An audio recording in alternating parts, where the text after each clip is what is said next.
Sugeng pinanggih malih pamirsa, kalian kula Sheila Oktarina ing program kesayangan kita Pawartos Jawi. Kathah informasi sampun dipun rangkum kagem ngancani wekdal santai panjenengan. Antawisipun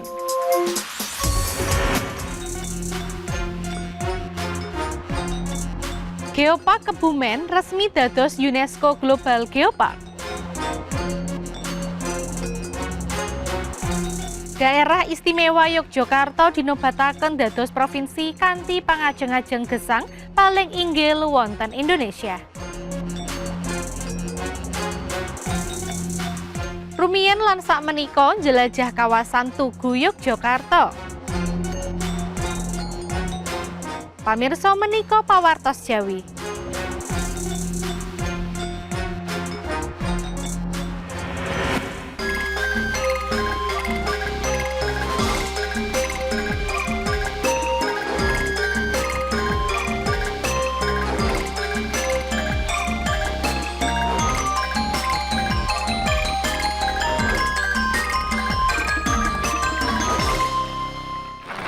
Pamirsa wangsul malih Indonesia dados kawigatosan donya amargi pesona alamipun.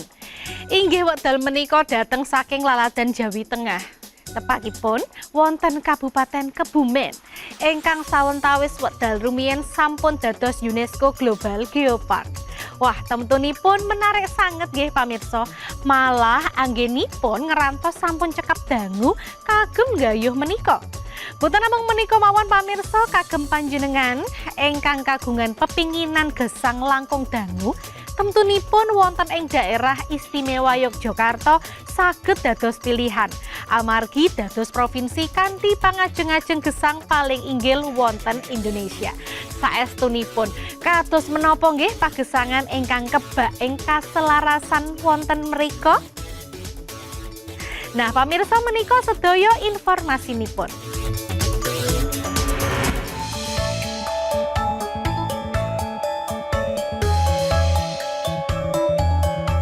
Indonesia tentu kedah bingah amargi wekdal tanggal 17 April 2000 selangkung UNESCO netepaken Taman Bumi Kebumen resmi dipunobataken minangka saperangan saking UNESCO Global Geopark.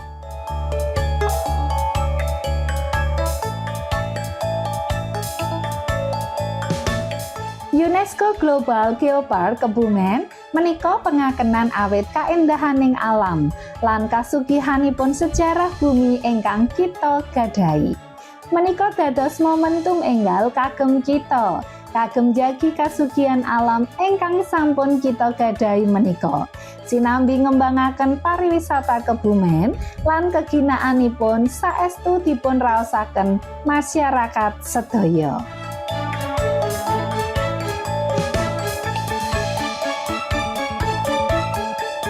Geopark menika sanes namung soal konservasi nggih, nanging ugi bab yasa pariwisata adhedhasar potensi.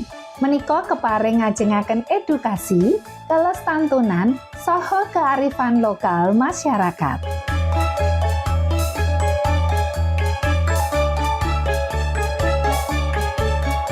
Situs Geopark Kebumen nawikaken werni-werni ingkang dadosaken daya tarik.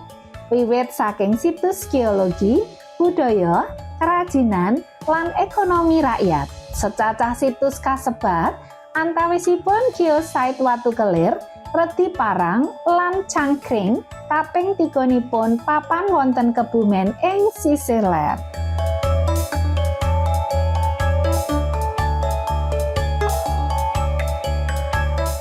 Salah setunggal daya tarik ingkang paling kondang inggih menika situs geologi.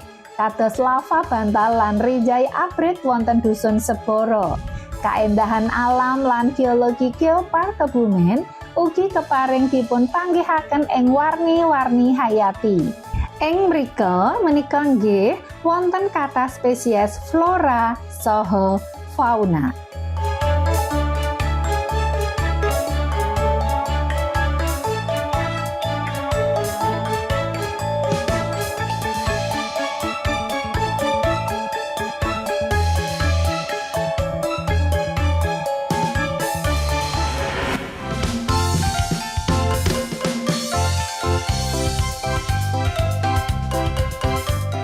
Pamirsa, sinten ingkang boten ngertosi Daerah Istimewa Yogyakarta?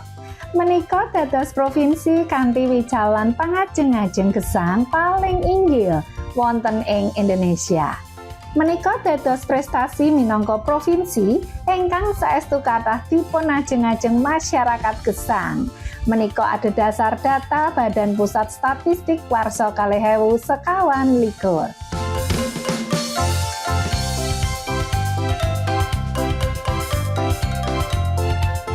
Tujuan ingkang dipun gayuh menika nedahaken peningkatan kualitas gesang masyarakat ingkang sampun dipun sengkuyung kalian akses layanan, kesehatan ingkang sae, lingkungan ingkang resik, sarta pola gesang ingkang seimbang sarta temata.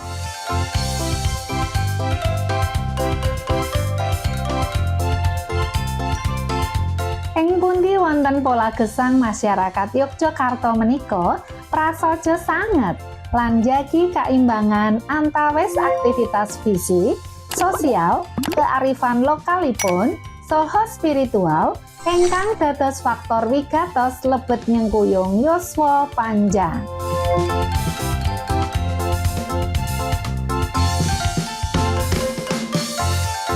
Nah, ingkang menarik nggih pamirsa, ing antawisipun sedaya provinsi wonten tanah air menika, rata-rata yuswa pangajeng-ajeng gesang tiyang Yogya inggih menika saestu ingkang langkung inggil. Inggih antawis 70 gangsal warsa. Menika langkung inggil dipun bandingaken rata-rata nasional ingkang namung 71 warsa. Artosipun tiyang Yogya kagungan yuswa sekawan warsa langkung panjang dipun bandingaken rata-rata tiyang Indonesia sanesipun.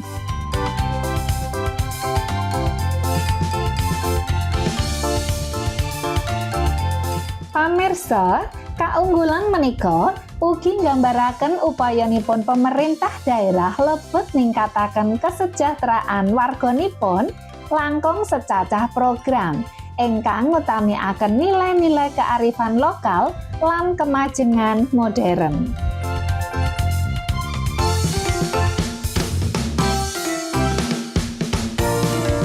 Ugi kanthi prinsip utami inggih menika nrimo ing pandung.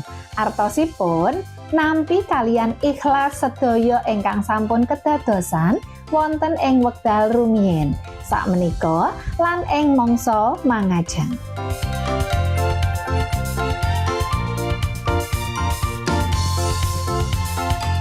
Amargi provinsi kraton utawi kasultanan menika sultan dipun anggep minangka simbol pangayoming masyarakat. Awit babagan kala wau ingkang damel warga saged nampi saestu kawontenan piyambakipun dados pangreksanipun sultan minangka khalifatullah wonten ing donya menika.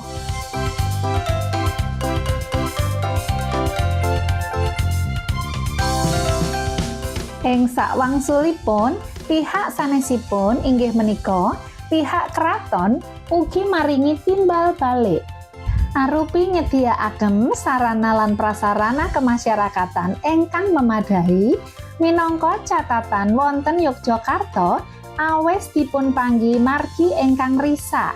Malah kathah lokasi nglangkungi laladan wonten ing provinsi sanesipun.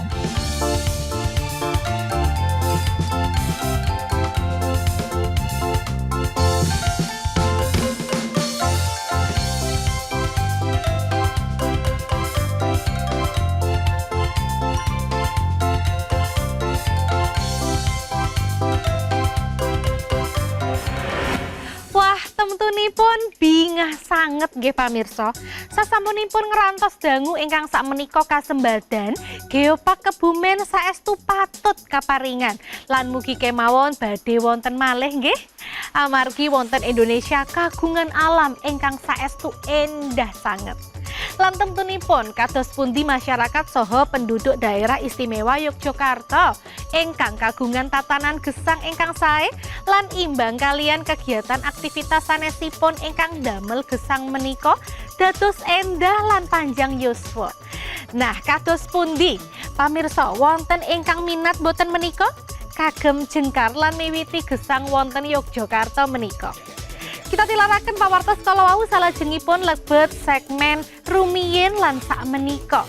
Kita badhe nostalgia mirsani kados pundi kawontenan rumiyin lan sak menika wonten kawasan Tugu Yogyakarta. Menarik nggih pamirsa. Nah, menika informasinipun kagem panjenengan.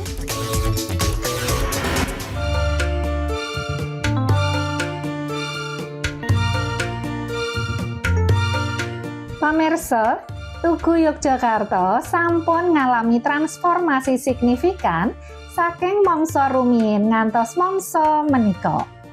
Rumiyin tugu ingkang dipun bangun wekdal mangsa pemerintahan Sri Sultan Hamengkubuwana kaping 10 saestu jumeneng kanthi megah nanging prasaja dipun kupengi kahanan padusunan ingkang tentrem.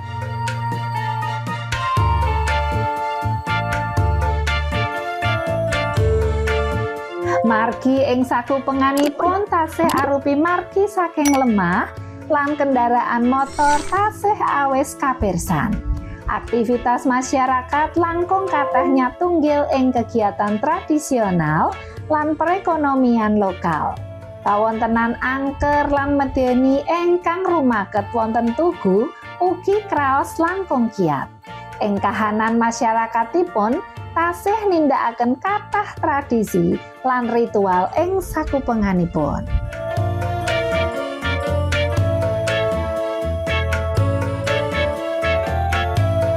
Kawasan Tugu Yogyakarta sakmenika kagungan margi ageng ingkang dipun aspal lan wiyar, dipun jangkepi kalian sistem drainase lan penerangan margi ingkang modern. Kawasan sawentawis tugu ingkang rumiyinipun dipun dominasi griya-griya tradisional sakmenika sampun dipun kebaki kalian bangunan modern kalebet ngempalipun panggenan blonjo, hotel lan gedung perkantoran tingkat, tatanan ruang kagem masyarakat wonten ing sakupengipun Tugu Yogyakarta sampun langkung sae. Wonten taman-taman ingkang kerimat.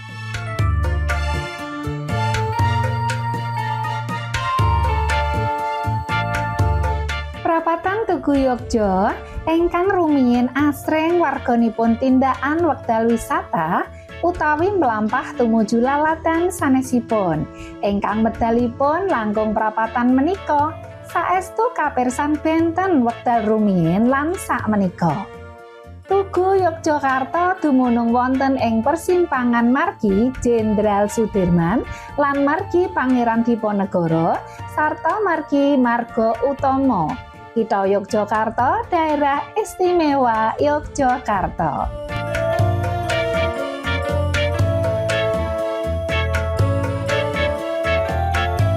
Pangebah ewah menika nedahaken transformasi Tugu Yogyakarta saking kawasan pradesan ingkang tentrem dados punjer kegiatan kita ingkang rame lan modern.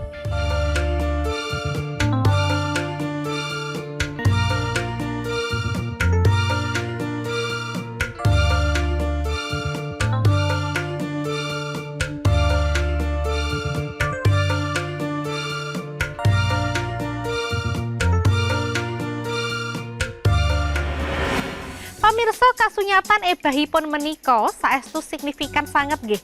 Saking mariginipun kawontenanipun lan sampun kathah saestu toko-toko ingkang wonten ing mrika. Angkutanipun sampun ebah nggih pamirsa. Nah pamirsa, sasampunipun pawartos Jawi badhe wangsul malih lho kanthi informasi menarik sanesipun boten usah teng pundi-pundi.